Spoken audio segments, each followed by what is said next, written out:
बिन जोगन मेरी रातें, तुझ बिन मेरे दिन बंजारे। मेरा जीवन जलती धूनी, बुझे बुझे मेरे सपने सारे। तेरे बिना मेरी, तेरे बिना मेरी, मेरे बिना तेरी, ये जिंदगी जिंदगी ना। तेरे बिना भी क्या जीना ओ साथी रे।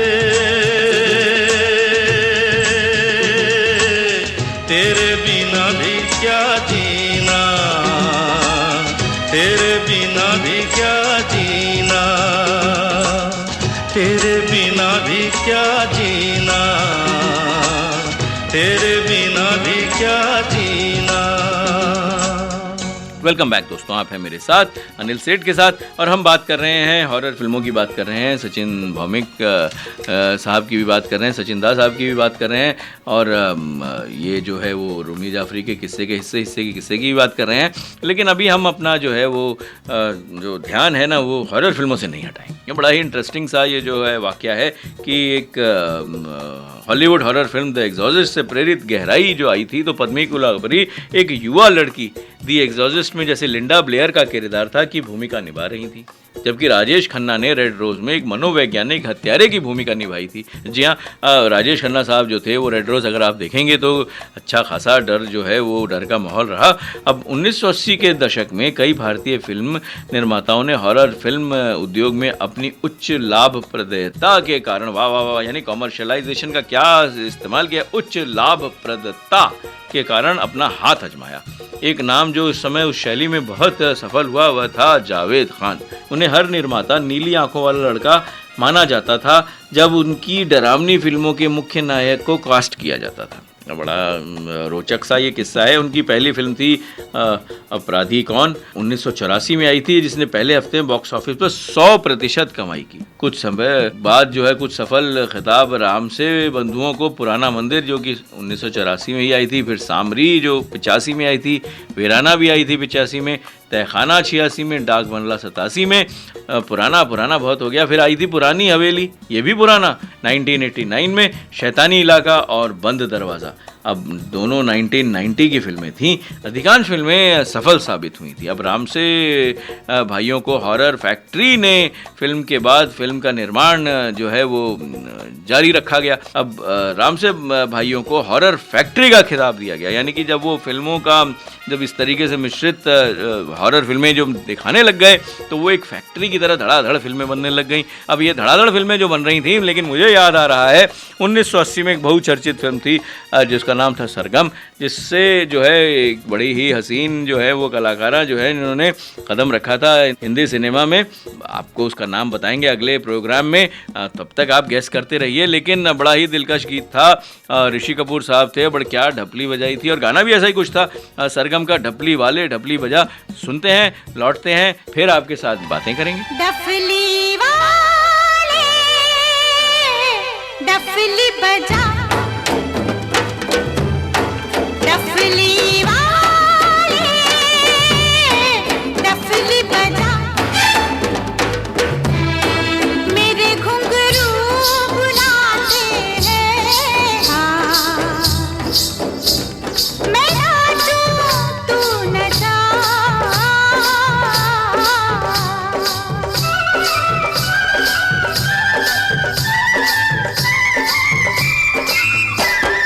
डफली वाले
चम चम से मेरी डम डम से क्या रंग जाने लगा है। आँखों के रस्ते तू हंसते हंसते दिल में समाने लगा है। हाय हाय हाय तेरी चम चम से मेरी डम डम से क्या रंग जाने लगा है।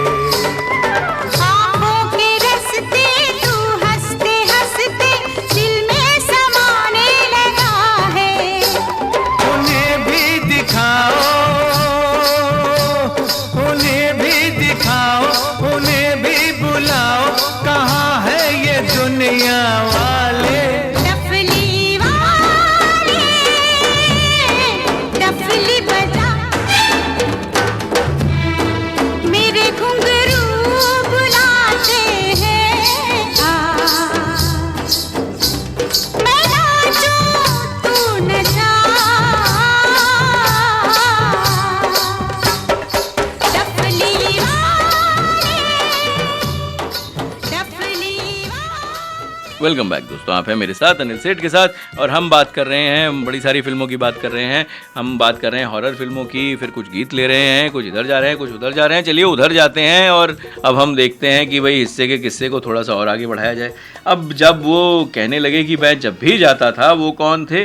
वो थे, अब जब हम बात कर रहे हैं दादा की, और दादा हैं जो है वो सचिन भौमिक साहब, कि वो जब भी किसी से मिलते थे तो वो कहते थे कि भाई मुझे 2 नेशनल अवार्ड और 1 फिल्म फेयर अवार्ड वाली जो है मैंने जो है फिल्में लिखी हैं। तो अब जो है वो ये टैग जो है उनको लगा कि ये भारी पड़ रहा है, क्योंकि प्रोड्यूसर डायरेक्टर कहते थे कि हमको अवार्ड नहीं पैसा चाहिए, अब हिट की ट्रॉफी नहीं, हमको सुपर हिट का टैग चाहिए। तो दादा बोले कि मैंने बताना ही बंद कर दिया कि मैंने ये फिल्में जो है वो लिखी ही नहीं हैं। मैं कहता था कि मैं अभी नया हूँ, कोई फिल्म नहीं लिखी है, मुझे ब्रेक की तलाश है। और फिर मुझे आई मिलन की बेला और जिद्दी मिली, और वो फिल्म जो थी वो दोनों ही सुपर हिट हो गई।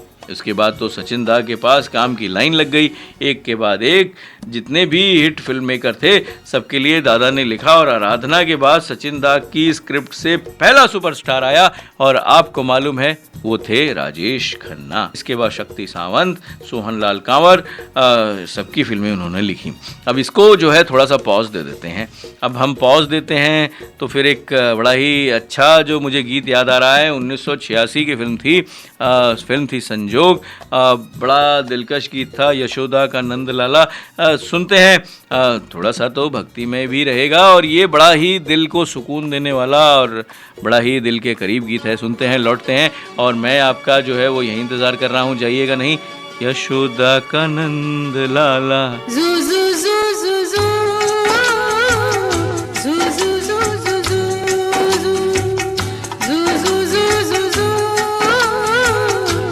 जू जू जू जू यशोदा का नंद लाला, ब्रिज का उजाला है, मेरे लाल से तो सारा जग झिलमिला है।